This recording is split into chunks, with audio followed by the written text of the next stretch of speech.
C'est l'anniversaire de mon ex, comment réagir? Message, pas message, cadeau, pas cadeau, quelle attitude? Vais-je avoir un mur face à moi? Vais-je avoir quelqu'un de plutôt ouvert? C'est le sujet du jour, nous discutons tout ça dans la vidéo qui se lance après le générique.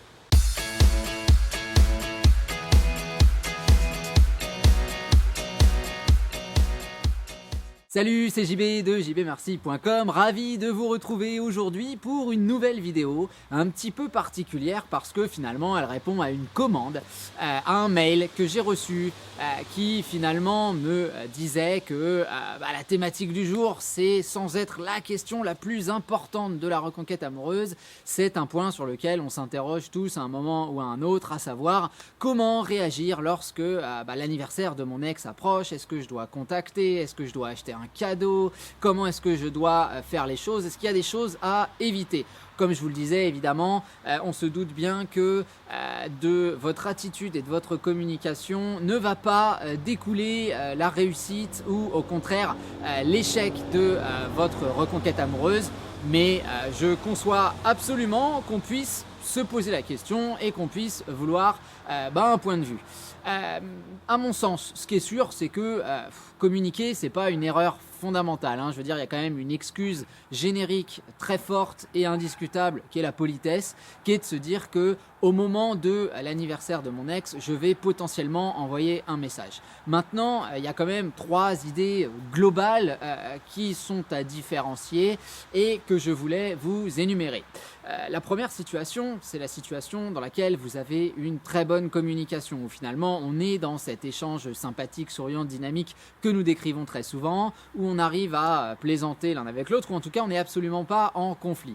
Dans ce cas-là, il est bien évident que de ne pas communiquer serait un petit peu étrange. Je veux dire, si on s'envoie des messages par-ci, par-là, qu'on arrive à se sourire, et puis que le jour de l'anniversaire, on se retient d'envoyer un message parce qu'on a peur que ce soit trop significatif, là, on serait à la limite, moi je trouve, du ridicule, et puis on serait dans des questions qu'on n'a pas nécessairement à se poser, ce serait pas hyper naturel, laissez-vous aller, vous n'êtes pas obligé d'envoyer un message à 6 h du matin, mais très normalement, pendant la journée, vous pouvez envoyer un message qui ne posera donc pas de problème.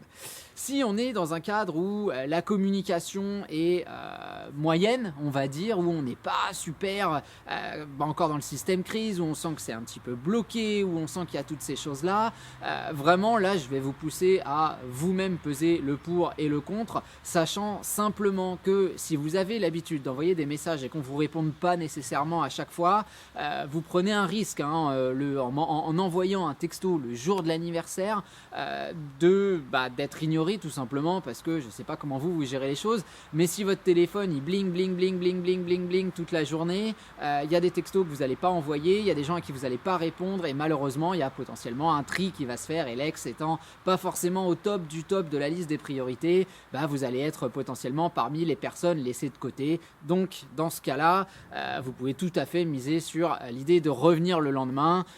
Ça fait un peu goofy quoi, mais à la limite on s'en fiche complètement. Vaut mieux dire tiens, il me semble que c'était hier, je te souhaite un super anniversaire. Comme ça vous vous dites que, toujours en utilisant le sourire parce que c'est quand même nos données de base, vous vous dites que vous avez a priori un petit peu plus de chance qu'on vous réponde plutôt que d'être noyé dans la masse. Et enfin la troisième idée, le troisième cas de figure, c'est celui où on est dans le conflit. Là personnellement, souhaiter l'anniversaire, je vois pas véritablement l'intérêt parce que si vous n'avez absolument pas de réponse, il y a un risque qu'on ne vous réponde pas non plus. Et puis j'ai envie de dire que dans ce cas-là, si vous avez face à vous quelqu'un qui est méfiant, quelqu'un qui est dur, quelqu'un qui est vraiment dans son pacte, il y a un petit peu cette impression malheureusement que vous allez potentiellement utiliser une cartouche pour rien si vous voulez et ce serait un petit peu dommage. Donc très clairement ça va être à vous d'analyser un petit peu où en est votre communication pour vous permettre d'envoyer un message ou pas, avec toujours cette idée que si vous en envoyez un, c'est vraiment pas la fin des haricots. Si vous oubliez, c'est vraiment pas la fin des haricots non plus.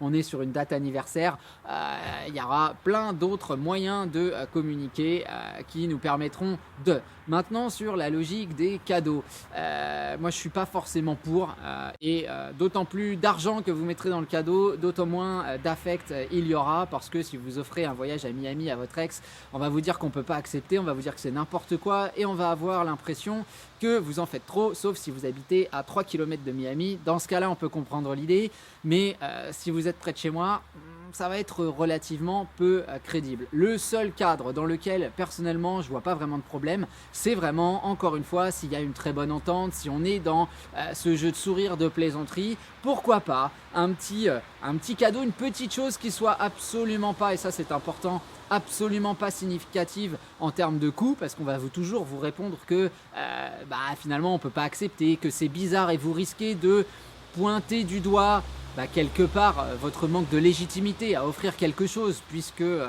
la relation et le cadeau offert si vous voulez, ne trouvent pas d'équilibre, donc plutôt rester sur quelque chose qui relève de l'ordre de ces clins d'œil, de l'ordre de la fibre, dont je parle très souvent, qui correspond un petit peu à votre ex, et on saura que effectivement vous l'offrez dans le cadre d'un espèce de délire commun. Si vous voyez pas vraiment de quoi je parle, passez par le coaching ou le système CRIS, tout ça sera très clair.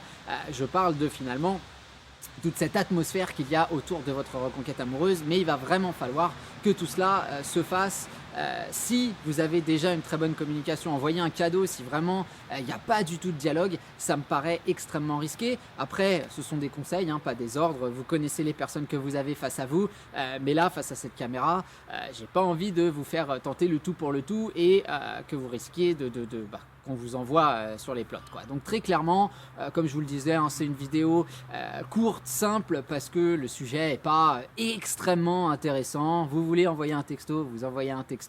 Oui, il vaut mieux le faire avec un sourire, ça c'est clair, bien sûr. J'ai envie de dire que si le conflit règne, restez malgré tout sobre, qu'on n'ait pas l'impression que vous vous moquiez de la personne. Mais très clairement, voilà, on n'est vraiment pas sur un point décisif de la reconquête amoureuse. J'espère malgré tout vous avoir éclairé un petit peu. N'hésitez pas, comme d'habitude, à commenter la vidéo, à revenir dessus, à la partager, etc. etc. N'hésitez pas à souligner votre soutien pour le travail fourni, et n'hésitez pas à cliquer sur le descriptif de cette vidéo et sur les différents liens qui vous aideront à mener votre reconquête amoureuse. Voilà, on s'arrête là pour aujourd'hui. Je vous retrouve la semaine prochaine pour une prochaine vidéo. Salut à vous!